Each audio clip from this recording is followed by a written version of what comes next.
والذين إذا أنفقوا لم يسرفوا ولم يقتروا وكان بين ذلك قواما أشهد أن لا إله إلا الله وحده لا شريك له وأشهد أن محمدا عبده ورسوله اللهم صل وسلم على سيدنا محمد وعلى آله وأصحابه أجمعين أما بعد فيا عباد الله اتقوا الله أوصيكم وإياي بتقوى الله فقد فاز المتقون قال الله تعالى في كتابه العزيز يا أيها الذين آمنوا أطيعوا الله وأطيعوا الرسول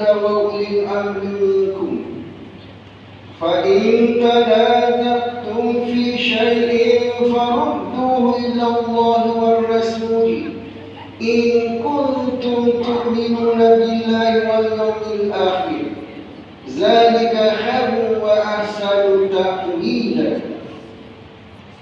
Wahai orang yang beriman, taatlah kamu kepada Allah dan taatlah kamu kepada Rasulullah dan kepada ulil amri, yakni orang yang berkuasa daripada kalangan kamu. Kemudian, jika kamu berbantah-bantah, berselisihan dalam suatu perkara, maka hendaklah kamu mengembalikannya kepada kitab Allah yakni Al-Quran dan sunnah Rasulnya. Jika kamu benar-benar beriman kepada Allah dan hari akhirat, yang demikian adalah terbaik bagi kamu dan lebih berguna kesudahannya. Saudara sidang jemaat yang dirahmati Allah sekalian, marilah kita bersama-sama meningkatkan keimanan serta ketakwaan kita kepada Allah Subhanahu wa taala dengan bersungguh-sungguh melaksanakan segala perintahnya dan meninggalkan segala larangannya. Mudah-mudahan kita mendapat rahmat dan keberkatan hidup di dunia dan juga di akhirat kelak. Khutbah pada kali ini akan memperkatakan tentang sederhana dalam keperluan hidup. Sidang jemaat yang dirahmati Allah sekalian, Islam menganjurkan agar setiap umatnya mengamalkan sikap bersederhana dalam setiap tindakan, iaitu tidak berlebih-lebihan, terutama di dalam berbelanja. Hal ini selaras dengan firman Allah Subhanahu wa taala di dalam surat Al-Furqan ayat 67 yang dibacakan pada awal khutbah tadi yang membawa maksud. Dan juga mereka yang apabila membelanjakan hartanya tiadalah melampaui batas dan tiada pula bakhil kedua. Dan sebaliknya, perbelanjaan mereka adalah betul sederhana di antara kedua-duanya, yakni boros dan bakhil itu. Untuk tujuan ini, Islam telah meletakkan beberapa peringkat keperluan bagi seseorang itu menguruskan perbelanjaannya. Pertama, keperluan yang sangat penting dinamakan daruriyah. Keperluan ini merupakan keperluan asas seperti makanan, pakaian, tempat tinggal dan sebagainya. Tanpa keperluan asas ini, manusia tidak mampu meneruskan kehidupannya. Kedua, keperluan yang dinamakan hajat, yaitu merupakan suatu keperluan dalam kehidupan, namun tidaklah sampai kepada manusia tidak mampu terhidup sekiranya tidak memilikinya. Keperluan ini untuk memberi kemudahan dan menghindarkan manusia dari kesukaran. Manakala yang ketiga, keperluan tahsiniyah, iaitulah keperluan tambahan bagi memberi keselesaan dan melengkapkan lagi kehidupan manusia. Keperluan ini sekiranya tidak dikawal akan membuatkan manusia berlebih-lebihan di dalam meneruskan kehidupannya.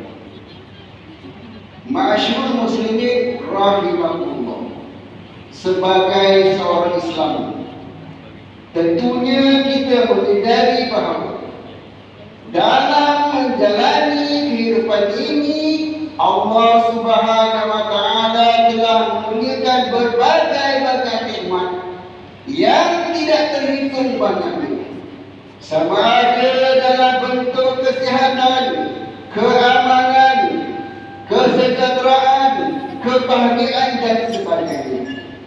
Namun kadang-kadang dengan nikmat yang melimpah ini menyebabkan seseorang itu lupa dan lalai kepada Allah Subhanahu wa taala.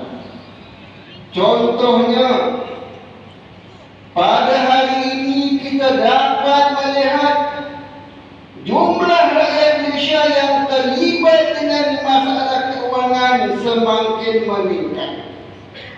Kebanyakan masalah yang dihadapi ini berpunca daripada sikap manusia itu sendiri, seperti berbelanja mengikut hawa nafsu sehingga berlaku pembaziran. Begitu juga kegagalan membuat perancangan yang bijak dalam mengurus keuangan secara berhemat juga antara penyumbang kepada masalah ini. Contohnya, apabila seseorang itu mengambil pinjaman yang melebihi jumlah pendapatan dan mereka gagal membuat bayaran balik, maka akhirnya perbuatan seperti ini akan membawa beban kepada mereka. Hal ini dijelaskan dalam firman Allah Subhanahu wa taala dalam surah Al-Isra ayat 27 yang bermaksud, sesungguhnya orang yang boros itu adalah saudara-saudara syaitan, sedang syaitan itu pula adalah makhluk yang sangat kufur kepada Tuhan. Saudara sidang jemaat yang dirahmati Allah sekalian, sesungguhnya agama Islam tidak melarang umatnya berbelanja, tetapi hendaklah secara berhemah, iaitu dengan memberi keutamaan dan mendahulukan perkara-perkara yang penting saja. Perlu difahami, gaya hidup berhemat berkait rapat dengan sifat berjimat cermat dan tidak membazir.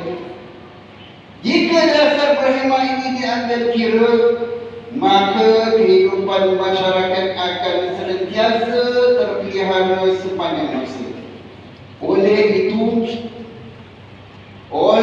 itu sebagai umat Islam, kita dituntut agar mensyukuri segala nikmat pemberian Allah Subhanahu wa taala.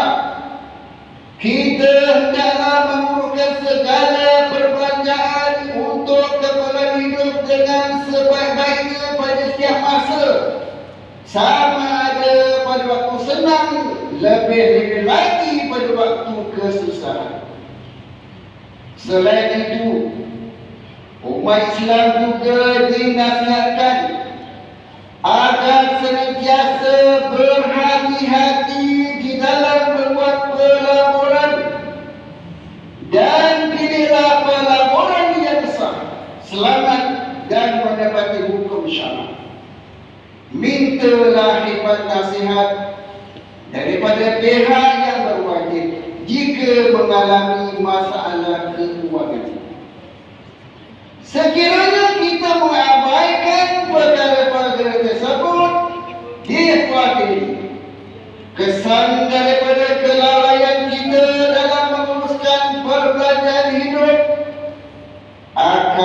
meletakkan bebanan kewangan yang sangat besar kepada diri kita sendiri. Dan seterusnya akan melahirkan sejumlah besar penghutang-penghutang dalam kalangan umat Islam itu sendiri. Akhirnya kadar kemiskinan juga akan semakin bertambah dan akan membuka peluang kepada mereka-mereka yang tidak bertanggungjawab untuk mengambil kesempatan dan menindas umat Islam. Saudara sidang umat yang dirahmati Allah sekalian, marilah kita renungi kisah hidup baginda Rasulullah sallallahu alaihi wasallam yang amat sederhana dalam semua keadaan. Walaupun bukit dan gunung ganang yang ada di sekitarnya pernah ditawarkan akan dijadikan emas dan perak, akan tetapi Rasulullah sallallahu alaihi wasallam menolaknya. Hal ini telah dijelaskan dalam sebuah hadis yang diriwayatkan oleh Imam Tirmizi yang bermaksud daripada Abdullah katanya, Rasulullah sallallahu alaihi wasallam pernah tidur di atas tikar dan bangun selepas itu dalam keadaan badannya berbekas. Maka kami katakan kepadanya, ya Rasulullah, sekiranya kami bawakan kepada kamu hamparan yang lembut. Lalu Rasulullah menjawab, apakah kedudukanku di dunia ini? Tidakkah aku di dunia ini melainkan seumpama pengembara yang berteduh di bawah pokok kemudian berlalu meninggalkannya. Sidang jemaat yang dirahmati Allah sekalian, sebagai rumusan bagi mengakhiri khutbah pada hari ini, mimbar umat ingin menyeru diri khatib dan jamaah sekalian, berbelanjalah mengikut kemampuan dan janganlah kita mengikut kehendak hawa nafsu kita. Marilah kita bersama-sama mengamalkan tuntutan hidup bersederhana dan berjimat cermat sepanjang masa. Jauhilah sifat membazir agar hidup kita mendapat keberkatan di dunia dan juga di akhirat. Marilah kita merenung firman Allah Subhanahu wa taala dalam surat Luqman ayat 20. Alam tara anna Allah sakhkhara lakum ma fis samawati wa ma fil ardh wa asbagha 'alaykum ni'amahu zahiratan wa batinah wa minan nasi man yujadilu fillahi bighayri ilmin wa la hudan wa la kitabin munir. Yang bermaksud, tidakkah kamu memperhatikan bahawa Allah telah memudahkan untuk kegunaan kamu apa yang ada di langit dan yang ada di bumi, dan telah melimpahkan kepada kamu nikmat-Nya yang zahir dan yang batin. Dalam pada itu ada di antara manusia orang yang membantah dalam perkara-perkara yang berhubung dengan Allah dengan tidak berdasarkan sebarang pengetahuan atau sebarang petunjuk, dan tidak juga berdasarkan mana-mana kitab Allah yang menerangi kebenaran.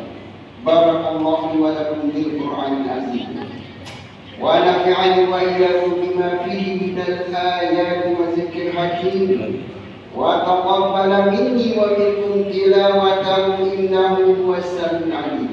أقول قولي هذا وأستغفر الله العظيم لي ولكم ولسائر المسلمين والمسلمات والمؤمنين والمؤمنات فاستغفروه فيا فضل المستغفرين ويا نجاة التائبين. آمين يا موفق الطائعين، وفقنا لطاعتك أجمعين، وتب علينا وعلى المسلمين، واغفر ذنب من يقول أستغفر الله العظيم أستغفر الله.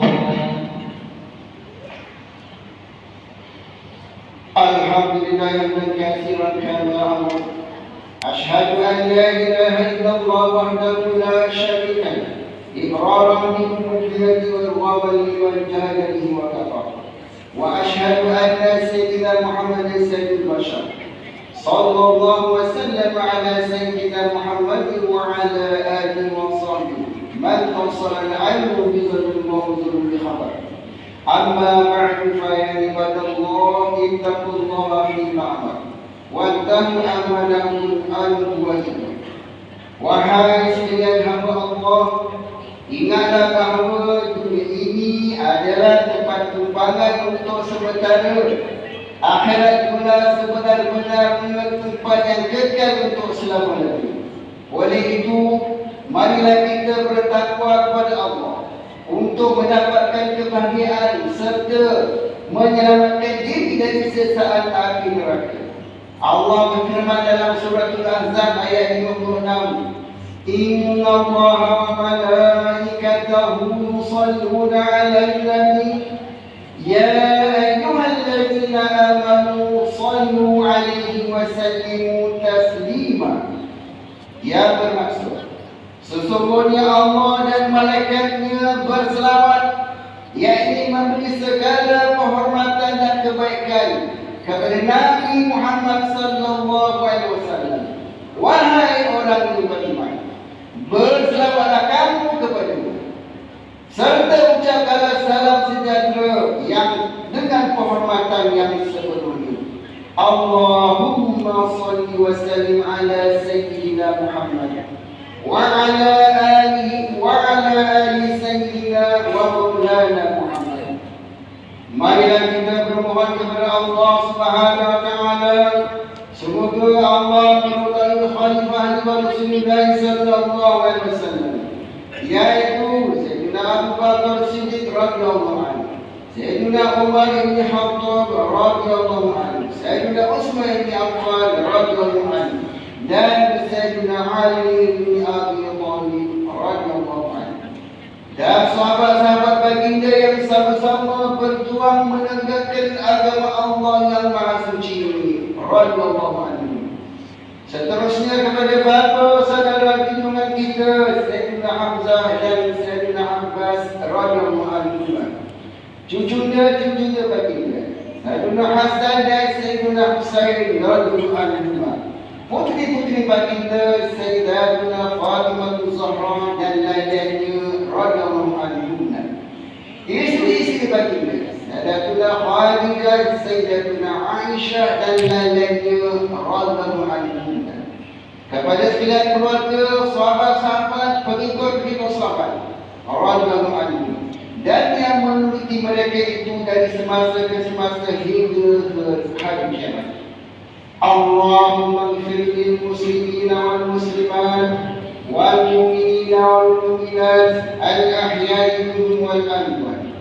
Ya Allah, ampunkanlah sekalian kaum muslimin dan muslimat, mukminin dan mukminat, sama ada yang masih hidup ataupun yang telah meninggal dunia. Ya Allah, peliharakanlah akidah yang berlandaskan akidah Ahlus Sunnah wal Jamaah, aliran Asy'ariyah dan Al-Maturidiyah. Ya Allah, pelihara, lindungi, jauhi dan selamatkanlah apalah kiranya diri kami ini, zurat keturunan kami, keluarga kami dan umat Islam keseluruhannya daripada apa jua bala dan bencana, wabak dan penyakit, segala mara bahaya, kesusahan dan keburukan. Ya Allah, kurniakanlah kemuliaan dan kesejahteraan kepada mereka-mereka yang berjihad dan menafkahkan harta ke jalan-Mu, seperti membayar zakat, pewakaf-wakaf dan yang berinfak di masjid ini. Ya Allah, ya Allah, berikanlah taufik dan hidayah, kekuatan, kesejahteraan dan pertolongan kepada ketua-ketua negeri Islam dan raja-raja, khasnya kepada Abdul Haris al-Syariati As-Sultan Ibrahim Ibn Al-Sultan Iskandar, Sultan Negeri Negeri dan Darul Johor dan Takzim, kepada Raja Tan Sufia binti Al-Sultan Syah Tuan Johor, kepada Tengku Ismail bin Sultan Ibrahim Tengku Mahmud dan Cik Puan Besar Khalidah binti Mustamani, paduka putera-putera dan puteri, kerabat-kerabat diraja serta rakyat sekalian. Allahumma izzal Islam wal muslimin wa qulil kawakab muqtadi sayyid wal musyrikin wa kullaman huwa aduwwun lid-din. Allahumma farij humumul muslimin wa qudi ad-dayn 'anil madinin wa ahsin khalasal masjunin واجعل هذا البلد آمنة مطمئنة رخية وسائر بلاد المسلمين آمين يا رب العالمين. اللهم أدخلنا وذريتنا وصولنا وقربنا الجنة مع الأبرار يا عزيز يا غفار يا رب العالمين. ربنا هب لنا من أزواجنا وذرياتنا قرة أعين واجعلنا للمتقين إماما. ربنا اغفر لنا ولإخواننا الذين سبقونا بالإيمان ولا تجعل في قلوبنا غلا للذين آمنوا ربنا إنك رؤوف رحيم. اللهم باركنا في شعبان وبلغنا رمضان. ربنا آتنا في الدنيا حسنة وفي الآخرة حسنة وقنا عذاب النار والحمد لله رب العالمين. عباد الله إن الله يأمر بالعدل والإحسان وإيتاء ذي القربى وينهى عن الفحشاء والمنكر والبغي يعظكم لعلكم تذكرون فاذكروا الله العظيم يذكركم واشكروا على رزقكم ولذكر الله أكبر والله يعلم ما تصنعون. أقيموا الصلاة. الله أكبر الله أكبر أشهد أن لا